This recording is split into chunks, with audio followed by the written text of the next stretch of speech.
दिया इन्होंने। द्रौपदी सती की बात कहे कौन ऐसो पटु खिंचत ही पट पट कोटि गुने भये हैं। द्वारका के नाथ जब बोली तब साध होते द्वारका सु फेरी आए भगत वाणी नए हैं। गए दुर्वासा ऋषि वन में पठाए नीच धर्म पुत्र बोले विनय आवे पन ले हैं। भोजन निवारित आई कहीं सोच परियो चाहे तनु त्यागियो कहो कृष्ण कहूँ गए। ये 71वां छप्पा है। ऐसा कौन चतुर कवि है जो पतिव्रता श्री द्रौपदी जी के चरित्र का वर्णन कर सके। श्री कृष्ण में उनका अटल विश्वास और प्रेम था। दुर्योधन ने कपट से जुए में युधिष्ठिर को हराकर सर्वस्व के साथ द्रौपदी जी को भी जीत लिया। दुष्ट दुर्योधन की आज्ञा से दुशासन भरी सभा में द्रौपदी को नग्न करने के लिए उनके वस्त्र खींचने लगा। उसी समय उनके वस्त्र करोड़ों गुने बढ़ गए। अपनी लाज बचाने के लिए द्रौपदी जी ने जब पुकारा कि हे द्वारकानाथ दुष्टों से मेरी रक्षा करो। उस समय यद्यपि भगवान द्रौपदी के समीप ही थे क्योंकि वे सर्वव्यापी हैं, परंतु द्रौपदी ने द्वारका के नाथ यह कहकर पुकारा था, इसलिए मैं अपने भक्त की वाणी सत्य करने के लिए द्वारका से ही अतिशीघ्र दौड़कर आई। भगवान भक्त की वाणी में न थे, दुष्टों को दंड नहीं दे सके, अतः संकुचित है। जिस समय पांडव द्रौपदी समेत वनवास कर रहे थे उसी समय दुष्ट दुर्योधन ने प्रार्थना करके दुर्वासा जी को भेजा कि आप अपने 10,000 शिष्यों समेत वन में जाकर उस समय युधिष्ठिर के अतिथि बने जबकि द्रौपदी समेत सभी पांडव भोजन कर चुके। वन में दुर्वासा जी को देखते ही युधिष्ठिर जी ने सभी ने भोजनार्थ निमंत्रण किया। उन्होंने कहा कि हम जिस नित्य नियम का प्रण लिए हैं उसको करके अभी आते हैं। युधिष्ठिर जी ने कहा ऋषियों के लिए भोजन तैयार करो। द्रौपदी जी ने कहा अब तो मैं स्वयं भोजन कर चुकी और सूर्य के द्वारा दिए हुए उस पात्र को धोकर साफ कर अक्षय पात्र को साफ कर चुकी। यह सुनकर युधिष्ठिर आदि सभी भाइयों को बड़ा शोक हुआ। वे बोले यदि उन्हें भोजन न मिला तो मैं साप से भस्म कर देंगे, अतः अच्छा यही है कि काष्ठ एकत्र करो, हम पहले ही जल जाएं, सब मर जाओ उनके अनुसार, नहीं तो मैं फूंक देंगे, जिससे ब्राह्मण का अपमान तो न हो। तब द्रौपदी जी ने कहा कि आप इतने चिंतित क्यों होते हैं, क्या सदा सहायता करने वाले भगवान श्री कृष्ण खींच चले गए। सभा है बस इनका तो मेरे ख्याल में कृष्ण जी आए थे। हाँ जी आगे देखो कहते क्या है। मुझे भूख लग रही। भक्तवाणी ने सभासद अच्छा भोजन वाली पूरी होगी या तो यहाँ पूरी कर दी उन्होंने। अब देखो नहीं आए थे वो सुनी टिप्पणी द्रौपदी सती की भक्त तो सुनी टिप्पणी।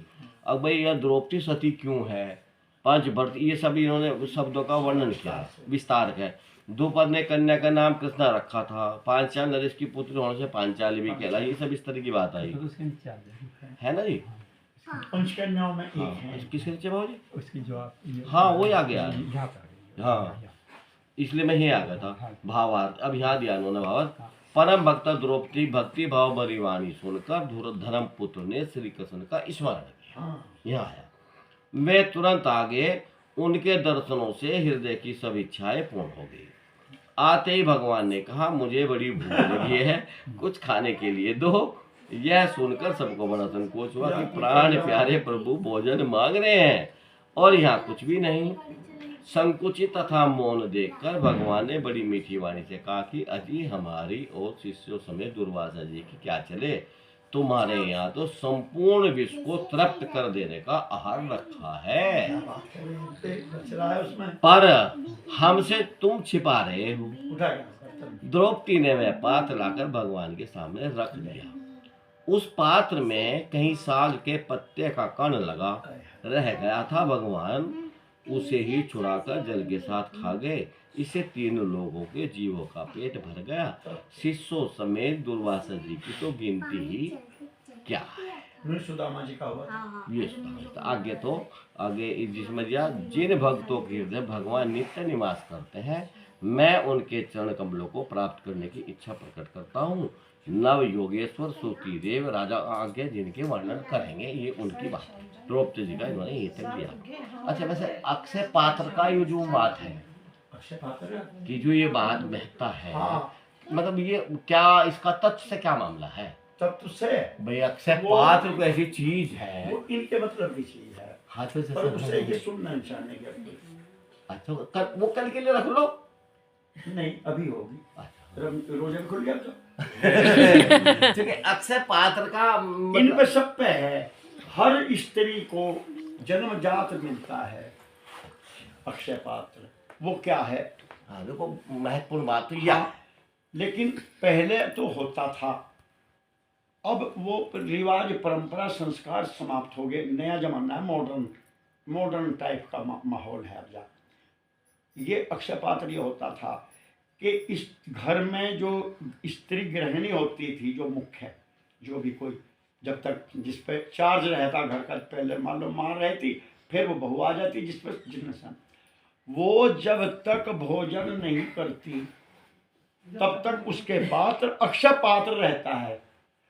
सारा परिवार का लो, 2 मेहमान आ जाओ, उसे कुछ नहीं करना पड़ता था, एक और आ गया, 2 और आ गए, करा, जब तक उसने नहीं खाया, भूखी है वो बिल्कुल, तब तक उसकी रसोई में अक्षय पात्र है, उसी में तो दियो जाती है। अच्छा, ये तो मतलब जो उसे प्रदान होता ये है। गृहिणी, और अगर उसने पहले खा लिया, बीच में खा लिया, तो वही द्रौपदी की तरह फिर खत्म हो बरकत नहीं होती उसमें। वो बरकत कहें उसे बस, जो अक्षय, जो बरकत है। और ये बहुत होती है, महत्व ये हम है। सुनते थे भी गांव में बात कुछ के, हमारा बड़ा बगड़ था, 3 भाई बाप बाहर थे, तो उनमें सुनते थे ये बात, बड़े भी कहते आके, भाई इसके हाथ में बरकत है, इसके हाथ में बरकत है, उसके में, तो मैं हमने देखा, मैं वैसी थी, वे कुछ नहीं खाना थी, जब लोग सारा कुंडवा नहीं खा लेता, तो बहुत आदमी होते चूल्हे पे, सभी हाँ, इकट्ठे थे, संयुक्त परिवार होते, और वो सबका ईंधन का सिस्टम वही चूल्हे का था, उसमें एक बार हारा लग गया आँख फुटो जाती उसमें, हाँ, लकड़ियों में, मार वही चूल्हा, और वही वह पतली है, वही उसी में तो जो बनी थी वो, उसी में सारा कुंडवा खा, बीच में कोई मेहमान आ गया खा था। ये शर्त ये रहती, उसने बेचारे ने सुबह से नहीं खाया, और बुला लो 10, जब यार खा लेगी, देखो द्रौपदी ने कहा तो मैं भी खा लिया, सवाल ये था, ये मतलब मैंने द्रौपदी लास्ट में खाती थी, तो इसलिए बरकत होती, वो बरकत है। ये बात